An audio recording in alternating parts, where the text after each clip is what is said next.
ভাই এটা আপনার গাড়ির মতো লাগছে, লোকটা কে?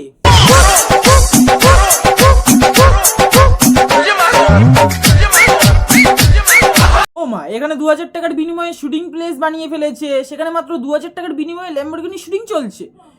এদিকে এখনো অপু ভাই দাবি করছে ল্যাম্বরগিনি তার। গাড়ি বাইর করছি, খুশি হয়েছেন? এবার শান্ত হয়েছেন আপনি? সেটা তখন হবো যখন ল্যাম্বরগিনিটা রাস্তায় চলিয়ে দেখাবে।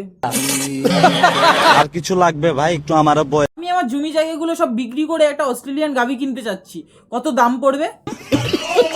আমি শুনলাম অপু ভাই দুধ বিক্রি করে ল্যাম্বরগিনি কিনেছেন, আর গাড়ি কেনার পর সব যুবক পড়াশোনা ছেড়ে দিয়ে টিকটকে চলে এসেছে।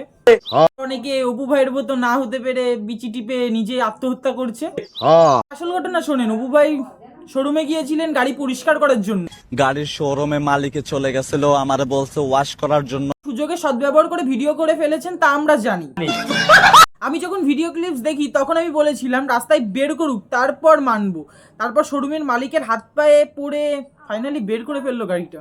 গাড়িটা কবে বের করবেন? গাড়িটা কবে বের করবেন? এটা কিন্তু আমি ফাইনালি বের করে ফেল। আরো দুটো কথা বলেছিলাম, তা শুনেন নাই?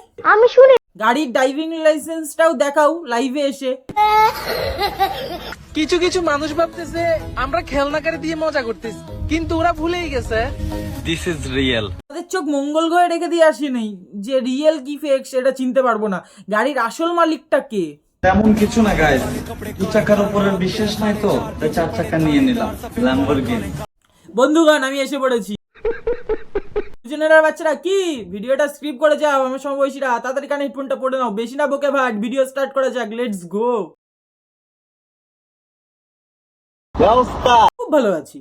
এখন যে টপিকে কথা বলতে চলেছি ঠিকমতো না বলতে পারলে তোমার অবস্থা খারাপ হয়ে যাবে। এটা আমার লাস্ট একটা সম্বল ছিল, সত্যি কথা বলতে এটা আমার লাস্ট। এটার পরে আমার কাছে আর কোনো টাকা নেই। একটা ভিডিওতে দেখি ও বলে এটাই আমার লাস্ট সেভিং, তাছাড়া আমার কাছে আর কোনো টাকা নেই। এটাই আমার সেভিং লাস্ট, আবার নতুন করে কামাইতে হবে।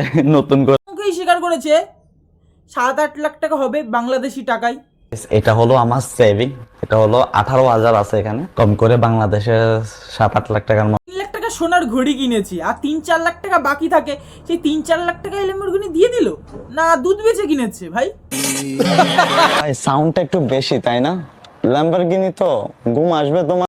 নিজের ঘুম হয় না কাউকে না চালাতে পারলে, সে নাকি আবার বলে ঘুম আসবে তো। নিজের কাজ নিয়ে পড়ে থাকো না, আরেকজনের কিছু নিয়ে এত জ্বলা পড়া করার কোনো দরকার আছে? খোঁচা মেরে বাঘকে জ্বালাবে আর বাঘ শিকার করতে এলে পরেই দোষ।